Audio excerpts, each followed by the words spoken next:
Cette histoire se déroule en juin 2020. Pour un peu de contexte, je suis un homme qui vit dans une petite ville du sud et je dormais chez ma tante pour le week-end. Ce samedi, ma cousine me proposa d'aller à Walmart avec elle. J'acceptai et on s'y rendit.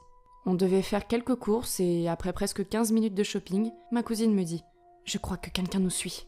Je me tournai pour voir un homme qui avait l'air d'avoir la trentaine. Il tenait son téléphone dans la main. À ce moment-là, je ne savais pas s'il la prenait en photo ou s'il était juste sur Internet. Mais le téléphone était légèrement tourné vers ma cousine. Je jure que j'entendais le bruit que fait un appareil photo derrière nous. Je me tournai et vis le même type qu'avant.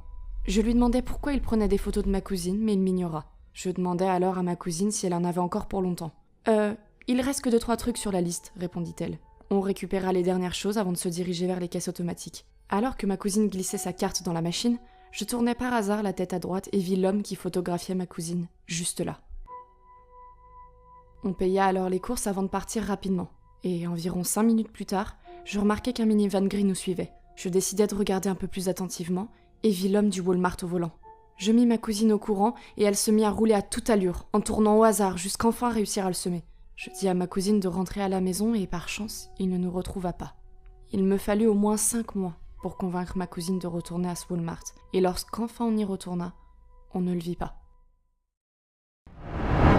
Ma mère travaillait à Walmart et se faisait harceler par un employé. Le gars était un dur à cuire typique. Il avait quand même proposé à ma mère de nous mettre une raclée à mon frère et moi et de nous mettre dehors quand il a appris qu'elle était veuve et que mon frère et moi avions du mal à trouver du travail. Cela aurait probablement été un mauvais pari de sa part, car mon frère et moi travaillions régulièrement dans les bois et déplacions beaucoup de choses lourdes pour les gens. Il faisait régulièrement des commentaires qui faisaient vraiment flipper ma mère et je lui disais de le signaler à son patron. Un soir, ma mère me laissa emprunter son pick-up, alors je la déposai au boulot et revenais la chercher plus tard. On allait passer la journée à tirer avec mes amis et montrer aux fiancés d'une amie la sécurité des armes et comment tirer. Je suis secrètement titulaire d'un permis de port d'armes, mais j'en porte rarement, seulement pour chasser ou quand je vais au stand de tir. Bref, je finis par revenir chercher ma mère et je vis le gars dont elle me parlait. Il fumait simplement et nous regardait. Ma mère me tendit alors de l'argent et me demanda d'aller chercher 2-3 trucs. J'enfilai ma veste pour cacher mon holster, puis entra dans le magasin. Je remarquai qu'il se mit immédiatement à me suivre en me lançant des regards furieux et en grognant, comme s'il s'apprêtait à se battre avec moi ou quelque chose du genre. Il me suivait dans chaque rayon, alors je décidai de continuer à avancer. Je discutais de la pluie et du beau temps avec une jeune employée juste pour voir sa réaction. On aurait dit qu'il serrait quelque chose et nous fixait. L'employé se sentit mal à l'aise et n'arrêtait pas de le regarder. Je partis alors et il me suivit jusqu'à ce que je passe à la caisse. Je payai mes quelques courses et sortis. Ma mère verrouilla les portes dès que je montais dans la voiture. Je commençais à avoir vraiment chaud puisque la veste que j'avais emmenée était ma carate bien lourde. Et alors que j'ouvrais la fermeture, ma mère eut l'air très inquiète en entendant des bruits de pas derrière moi. Je me retournai et le vis se dirigeait vers moi, puis il s'arrêta en voyant le holster. Pardon, je peux vous aider ?» je demandai, oubliant que je portais toujours mon holster. Il fila jusqu'à un vieux pick-up rouillé, grimpa à l'intérieur et attendit. Ma mère avait très peur. Je le vis allumer une cigarette et attendre. Ma mère me demanda tout de suite de venir sur le siège passager. Je m'assis et sortis mon téléphone, prêt à appeler la police. Ma mère démarra alors la voiture, mais il nous coupa immédiatement la route et s'éloigna sur la route. Un peu plus loin sur la route, on aperçut son pick-up au bord de l'autoroute. Ma mère appuya directement sur le champignon et me demanda de faire le plein pour elle une fois à la station. Je lui avais passé mon arme dans la voiture et elle avait verrouillé les portes. J'appelai son manager en cachette et lui racontai qu'un employé était agressif et menaçant. Il était sous le choc et je lui fis bien comprendre que si je revoyais cet employé ou qu'on me suivait et me harcelait, je porterais plainte contre le magasin et ses managers pour avoir laissé des employés être aussi dangereux dans leur magasin. C'était la goutte d'eau qui ferait déborder le vase, puisque les managers de Walmart laissaient déjà couler le harcèlement sexuel. Mais si l'employé harcèle le client, l'employé est viré. Je remontai dans le pick-up et ma mère conduisit jusqu'à la maison. Le lendemain matin, j'avais déposé une plainte pour ce type auprès du personnel. Ils m'expliquèrent qu'il avait été renvoyé et banni du magasin, et qu'ils l'avaient menacé de le poursuivre en justice. En rentrant du boulot, ma mère avait l'air un peu plus heureuse. Elle m'expliqua que ce sale type s'était fait virer. Elle ne sait toujours pas que c'est grâce à moi, mais c'est sûrement mieux comme ça. Je m'appelle Serenity, et cette histoire s'est passée la nuit. J'étais avec mon amie, qu'on appellera Jenny. On se baladait dans un Walmart, dans une nouvelle ville qu'on visitait. On rigolait, on s'amusait comme des folles. mais on restait attentive à ce qu'il se passait autour de nous. Je suis une personne très anxieuse et, en me retournant à un moment, je vis cet homme très grand qui marchait derrière nous. Je n'y prêtais pas vraiment attention puisqu'on faisait tous des courses, je pensais juste qu'il faisait la même chose. Puis environ 10 minutes plus tard, alors qu'on choisissait des encas, le type était encore une fois derrière nous. Je commençais vraiment à m'inquiéter, contrairement à Jenny. Elle me disait que j'étais paranoïaque pour rien. Alors, je laissais couler, et on se remit à rire et à se balader. On se rendit ensuite à la section artisanale du magasin. Et en me retournant pour regarder Jenny, je vis que le même type était encore là et faisait mine de regarder quelque chose. Alors, Jenny me regarda et me dit « On va jeter un œil aux jouets vite fait ? Et peut-être aux jeux aussi ?» Puis, sur le chemin, elle m'expliqua qu'il fallait que j'aille chercher quelqu'un, et qu'elle allait chercher quelqu'un d'autre en même temps. Je me rendis au rayon électronique et je crois qu'elle se dirigea vers le rayon des balles et des trucs de camping. Je parlais du type à une employée du Walmart, et elle me dit qu'elle allait trouver quelqu'un pour lui demander de partir. Je ne le revis pas jusqu'à ce que je retrouve Jenny, et qu'on passe en caisse. On marcha jusqu'à notre voiture accompagné du responsable des chariots. Il discutait avec nous pour être sûr qu'on allait bien. On grimpa dans la voiture et Jenny verrouilla rapidement les portières. Elle commença à sangloter en me disant qu'on aurait dû partir dès la première fois que j'avais cru qu'il nous suivait. Je lui disais que ce n'était pas grave et que tout allait bien maintenant. Alors je commençai à sortir de ma place de parking en vérifiant autour de moi et en ne voyant absolument personne.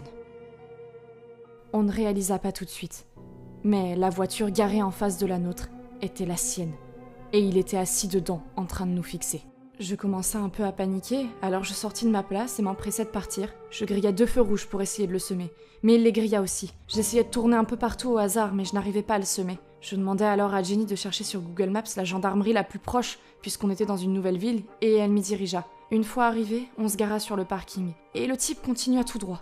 Je remplissais un rapport de police et leur demandais s'ils pouvaient vérifier les caméras de sécurité du Walmart, mais ils m'expliquèrent que c'était un long processus, alors je laissai tomber et retournai dans ma voiture. Une fois de retour dans ma voiture, on entra l'adresse de notre hôtel dans le GPS, et je pris la route. Je me garai sur le parking, et je n'arrivais pas à y croire. Je vis la voiture du type à notre hôtel. Mais Jenny me disait que j'étais paranoïaque, et me disait qu'il ne savait pas où on logeait. Je laissai couler, encore une fois, et on entra dans l'hôtel. Le type était assis dans le hall d'entrée, et leva les yeux vers nous. J'étais absolument terrifiée lorsque le type commença à marcher vers nous alors qu'on attendait l'ascenseur. Le gars tapota mon épaule puis dit « Pardon mademoiselle, je voudrais savoir pourquoi vous êtes allée à la gendarmerie. Je suis un type très sympa et j'essayais juste d'entamer la conversation avec vous. » Je baissai alors les yeux sur le pantalon du gars et vis un pistolet d'un côté et un couteau de l'autre. Je me rappelais alors que j'avais mon porte-clés d'autodéfense dans mon sac à main. J'attrapais mon sac et fouillais pour trouver mon porte-clés, mais le gars me l'arracha des mains alors je voulus me mettre à hurler et je le fis. Juste après ça, le vigile de l'hôtel rappliqua. Je lui racontais ce que faisait le type, comment il nous avait harcelés, et il l'emmena avec lui. La police finit par arriver et on découvrit que cet homme avait été accusé d'avoir harcelé plusieurs femmes dans cette ville. Inutile de préciser qu'on fit nos valises et qu'on quitta l'hôtel 3 jours plus tôt que prévu pour rentrer à la maison. J'aurais aimé faire les choses différemment, mais j'avais 19 ans à ce moment-là et j'étais vraiment terrifiée, même si j'essayais de garder mon calme. Dans tous les cas, je suis vraiment très contente que le gars se soit fait arrêter à ce moment-là. C'est arrivé la nuit dernière et je flippe encore. Je regrette vraiment de ne pas avoir appelé la police. Je vais peut-être même aller porter plainte plus tard dans la journée. Pour vous donner du contexte, je suis une grande femme de 26 ans et j'ai 2 magnifiques filles de 3 et 5 ans. On vit au Nouveau-Mexique, dans un petit village à environ 1h30 de la ville. Voilà, on peut maintenant passer à l'histoire. Ma sœur était venue jusqu'ici nous rendre visite, alors on s'était tous rendus chez ma mère pour traîner ensemble. Bien sûr, puisque je n'avais pas vu ma sœur depuis un moment, on resta ensemble tard et on ne partit qu'aux alentours de 21h30. Sur le chemin du retour, je décidai de m'arrêter à Walmart pour acheter 2-3 trucs dont on avait besoin puisqu'on était en ville et qu'il n'y avait pas de magasin par chez nous. Mais d'abord, mes filles et moi nous sommes arrêtés pour mettre de l'essence. Je détestais y aller après 19h parce que tous les gens bizarres étaient de sortie. Mais bien sûr, il était bien plus que 19h. Je m'éclatais avec mes filles dans la voiture. On chantait et on se moquait les unes des autres sur la route vers la station. Mes filles étaient super excitées à l'idée d'y aller parce que celle à laquelle on s'arrête est très grande et il y a un grand rayon rempli de jouets que mes filles voulaient déjà aller voir.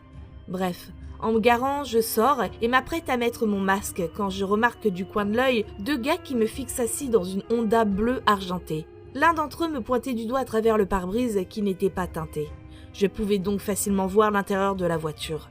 Ils étaient arrêtés à la pompe juste derrière moi, et j'étais garé juste en face de la porte de la station-service. Je n'ai pas tout de suite commencé à stresser parce que j'ai grandi dans cette ville et plus jeune, je traînais avec de très mauvaises personnes. Je connaissais donc forcément quelques mauvaises personnes. Alors je me disais qu'ils m'avaient peut-être simplement reconnu, mais c'était jusqu'à ce qu'ils sortent de la voiture. Je me tournais vers eux pour les regarder et je savais que je ne les avais jamais vus. Alors je le notais mentalement puis allais sortir mes filles de la voiture. Une fois les filles sorties, je me tournais à gauche vers la porte d'entrée de la station, et je remarquai que celui des deux qui ressemblait le plus à un voyou était juste là, le bras sous son t-shirt, là où je ne pouvais pas la voir. J'aperçus quelque chose qui reflétait la lumière près de sa ceinture. Je savais que ça ne ressemblait pas à un flingue, mais plutôt à la poignée d'un très gros couteau de chasse. Cela me perturba immédiatement. Je sentis mon corps s'envenimer, et une vague d'anxiété s'abattit sur moi. Je commençais à m'imaginer le pire. Comme je l'ai dit, je traînais avec de très mauvaises personnes, et j'ai vraiment vu et vécu des choses que j'aurais préféré ne pas voir ni vivre. Mais à cause de ça, je suis paranoïaque, et j'ai tendance à être hyper consciente de ce qui m'entoure. Mais ne vous méprenez pas. Ce n'est pas parce que je suis petite que je ne suis pas forte. Je peux sans aucun doute donner un coup de poing, faites-moi confiance. Bref, j'attrape et serre les mains de mes filles, et les conduis à l'intérieur. Alors le gars dit « Wow, laissez-moi vous ouvrir la porte ?» Je souris et réponds simplement « Merci » en continuant à le regarder, droit dans les yeux avec assurance. Je ne sais pas pourquoi, mais j'ai toujours tendance à examiner le langage corporel et le regard des gens plutôt que les mots qui sortent de leur bouche. Le langage corporel de ce type me paraissait agressif. J'avais ce sentiment de crainte qui m'envahissait. Je faisais entrer mes filles et à mon grand soulagement, il y avait pas mal de monde à l'intérieur. J'arrivais alors un peu à me détendre. Mes filles se dirigeaient directement vers les jouets, et je les suivais, les autorisant à regarder un instant.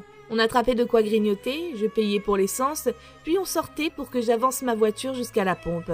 Alors que je me garais et commençais à faire le plein, j'ouvrais la portière arrière pour attacher mes filles. En me penchant en avant, je regardais par ma fenêtre et j'apercevais les types qui s'approchaient rapidement. Pour je ne sais quelle raison, mon instinct naturel se déclencha et je refermai la porte. J'enlevais la pompe de ma voiture et la remettais en place, même s'il me restait encore 3 $ à mettre, mais je m'en fichais. Je faisais le tour de ma voiture pour grimper sur le siège conducteur, et en fermant la porte, je jetais un œil pour voir que le conducteur de l'autre voiture s'était complètement retourné et me fixait. À ce moment exact, je savais que j'étais dans le pétrin. Mes mains commencèrent à trembler. Je m'attachais et m'empressais de prendre la route. Je m'en fichais de me faire arrêter par un flic. En fait, j'espérais même l'être, parce que ça aurait probablement été une bonne chose. Je regardais dans mon rétroviseur intérieur en m'arrêtant à un feu rouge, et j'apercevais la voiture qui se rapprochait de moi.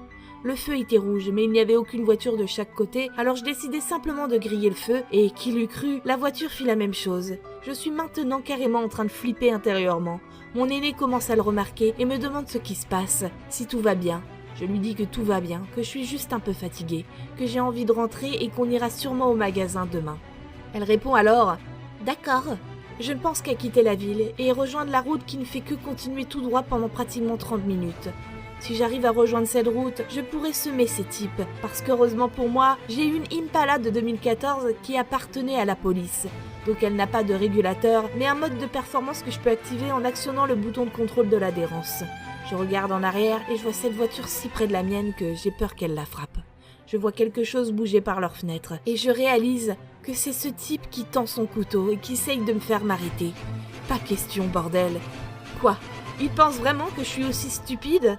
Le gars commence à virer de droite à gauche pour essayer de me faire peur et je prie pour m'en sortir parce qu'une fois que j'aurai passé ce dernier virage, je n'aurai plus de réseau non plus. Je me rappelle d'une histoire sur la Southern Canada Channel à propos d'une fille qui était suivie et comment elle avait réussi à piéger la personne qui la suivait parce qu'elle ne connaissait pas toutes les routes et tous les virages. J'espérais réussir à les semer avant de vraiment atteindre la montagne qui regorge de virages serrés.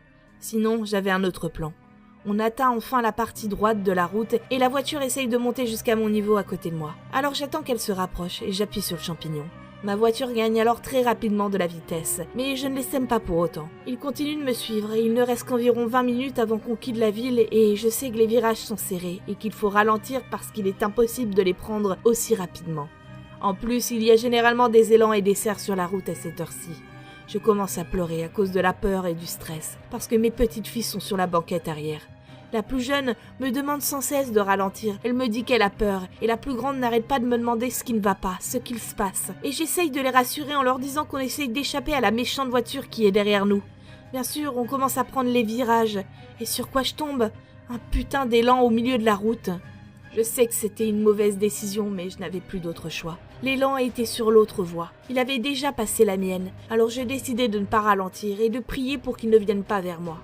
On passe à côté de lui et l'élan ne bouge pas. Je jette des regards en arrière et je vois la voiture arriver et passer avec succès à côté de l'élan à leur tour. Je crie « Putain !» et continue de rouler. On arrivait bientôt dans un village avec l'un des virages les plus serrés que je n'ai jamais pris. Il faut descendre à 10 km/h pour le prendre. Je me raccroche uniquement à l'espoir qu'ils ne reconnaissent pas cette zone ni ce virage. Et alors que je m'en approche, je relâche la pédale et ralentis jusqu'à 30 km/h sans toucher les freins pour ne pas qu'ils le voient et comprennent qu'il faut ralentir pour le virage. Je passe le virage avec succès, mais je sens ma voiture à 2 doigts de ne rouler que sur 2 roues. Mais je savais que je n'allais pas suffisamment vite pour vraiment retourner ma voiture. Je me magne le cul de sortir de là et j'entends des pneus crisser, alors je sais que ça a fonctionné. Ils l'ont pris trop rapidement, ce qui me laisse assez de temps pour les semer. J'arrive dans un deuxième petit village et je tourne dans une rue puis directement sur un petit chemin avant de couper mon moteur et mes phares. J'arrive à trouver mon téléphone et Dieu merci, j'ai 2 barres de réseau, largement suffisant pour appeler le père de mes enfants et lui raconter ce qui se passe. Il me dit qu'il arrive tout de suite et alors que je suis au téléphone, je vois la voiture passer. Je préviens le père des enfants pour qu'il sache qu'ils vont dans sa direction. Je suis assise là, à essayer de calmer mes enfants, mais je n'y arrive pas, parce que je pleure et je tremble tellement que je n'arrive même pas à garder les mains sur le volant ou à tenir mes clés. Le temps était si long, mais la voiture ne repassa jamais à côté de nous. J'étais encore tellement nerveuse et j'attendais que le père des enfants arrive.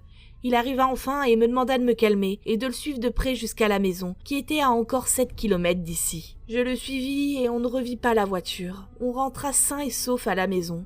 J'allais mettre les enfants au lit et je racontais tout ce qu'il s'était passé au père de mes enfants.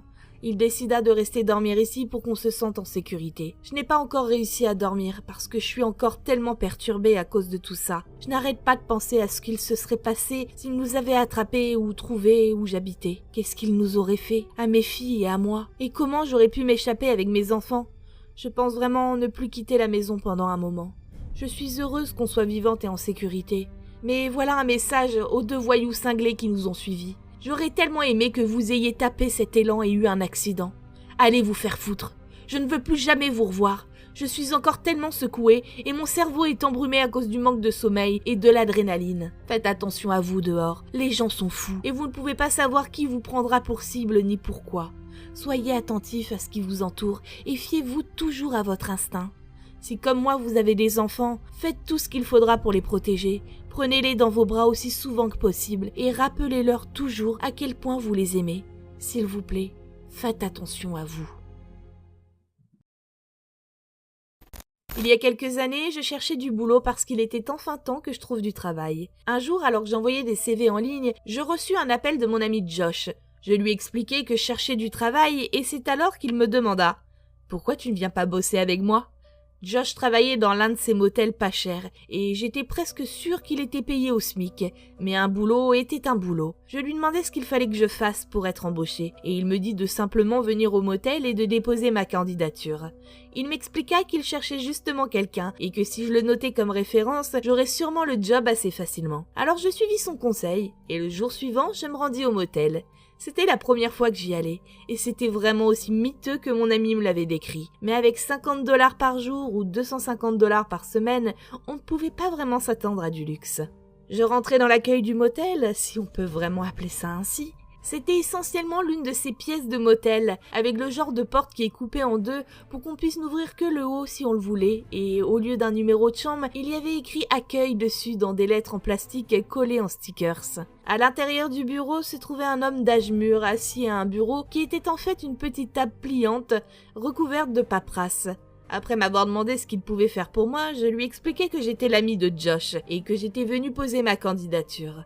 L'homme avait l'air plutôt enthousiaste et me raconta que Josh l'avait prévenu que je viendrais. Après 30 secondes de recherche dans sa paperasse, il trouva enfin un dossier de candidature et me le tendit. 30 secondes de plus tard, il me trouva un porte-bloc. La candidature était très courte et simple. C'était un de ces formulaires génériques avec un recto seulement qui demandait les informations les plus basiques. Après avoir passé 3 minutes à écrire et cocher des cases, je tendais à nouveau la candidature vers l'homme. Il semblait ne prendre que quelques secondes à regarder ce que j'avais écrit, puis me demanda si j'avais de l'expérience dans ce type de métier.